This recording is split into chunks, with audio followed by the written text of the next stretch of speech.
Good morning, everyone. It is December 20th, Wednesday, Solstice Eve, Winter Solstice Eve, and I'm up nice and early to have a little quiet time before the kids get up. Usually I get up before Toby too, but he got up early this morning so he can get some work done. But it gave me the chance to prove to him that I am not the cover hog, because there was a nice big swath of no covers on my side and all of it on his side. He won't ever accept it, but I showed him this morning. He's making tea like, no, I'm not the cover hog. You just pushed it all my way. So today we're having a relaxed day. Kai has a few classes left, but this is the last of it for this year. Then she has winter break. And then this evening we are gonna have a nice dinner, maybe watch some movies, and Kaya wants to make some beeswax candles, so that'll be fun. I've been burning a lot of candles lately, and I have a lot of those that have scents to them, or that aren't fully beeswax, and they really bother Toby. He doesn't like the smell or the feeling of those, so we pulled out a bunch of our beeswax candles, and we have a ton of beeswax. Not actually from our own bees, but from when I was making more herbal medicine. Because you use the beeswax to thicken salves and stuff. So I have probably 6 or 7 pounds of it. So we're gonna melt some of that down and make some candles tonight.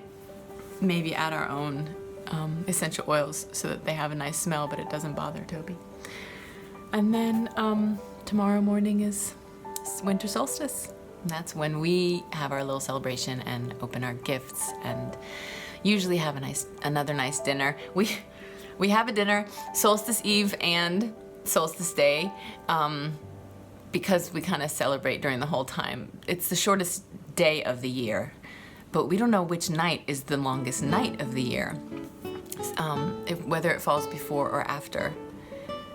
I haven't been able to figure that one out. So we just celebrate both nights. We'll probably light a candle for the night and have the flame going through the night.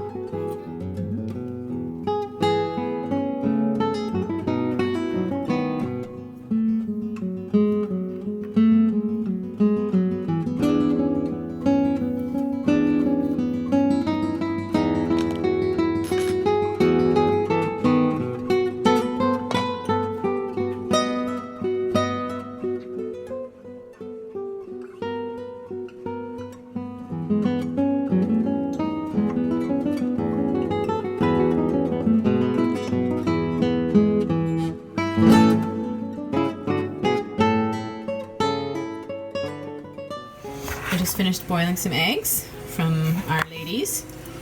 I'm gonna make some bacon deviled eggs tonight and a twice baked casserole for our solstice dinner. And we'll have another dinner tomorrow night, but this is our Solstice Eve dinner. So I was outside taking care of the chickens and looking around at the sky, and I don't think we'll see a whole lot of sun today. It looks like it's gonna be very cloudy. But I was thinking about the meaning behind the solstice. There's the kind of religious and spiritual meaning, but there's also just the scientific, what is the winter solstice? He's being really talkative. So I wanted to talk to you a little bit about that. The winter solstice and the summer solstice. The winter solstice and the summer solstice are those points in the year when either in the winter solstice the sun is at its lowest point in the horizon. And so it rises later and sets later and gives you less light during the year. Or the summer solstice when it goes much higher up in the sky and stays up in the sky for longer, so you get more light during the year or during those days. So the summer solstice are the days when you will get your most light, and the winter solstice when it is the darkest. The reason for this is because of the way the earth is tilted and where the sun hits on the earth during those days. And because of the tilt of the earth, this is my earth hand, it's tilted away from the sun right now. The northern hemisphere is tilted away from the sun. So the sun is lower on the earth as it rotates, if that makes any sense. So if you look on a globe or you look on the internet and you look for the Tropic of Capricorn, you'll see that is a lower point on the southern hemisphere of the earth. And when the sun is directly directly across from that point, at its lowest time, we have the winter solstice. That is when the days are as short as they're going to get, and the sun begins to start rising higher on the horizon when it rises and sets, because of how the earth starts spinning back around and the northern hemisphere begins to start coming closer or tilting closer to the sun.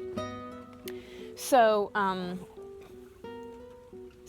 was looking up my question of whether or not it was the night before the shortest day or the night after the shortest day that is considered the longest day of the year. And that, from what I understand, depends on when the sun crosses that exact point at the Tropic of Capricorn.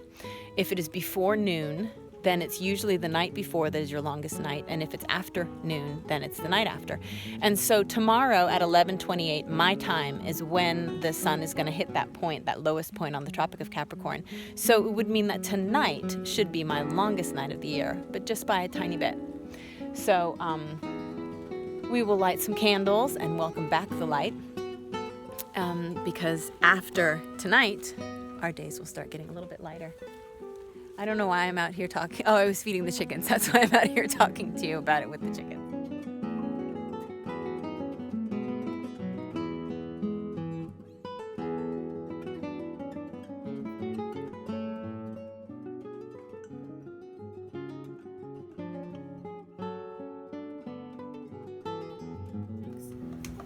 Oh yeah, you just need small enough that you can let them melt. Well, here's some small chunks then. Are we gonna make it all red? Look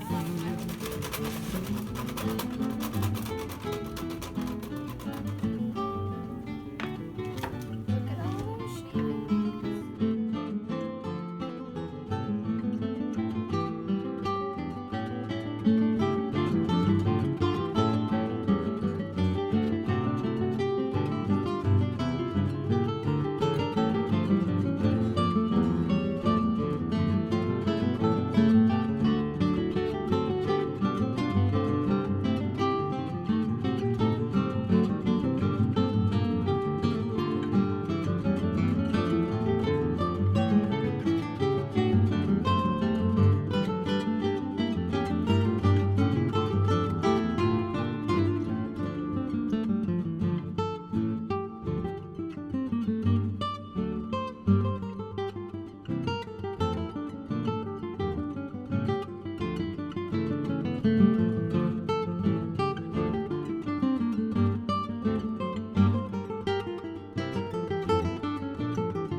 Bye.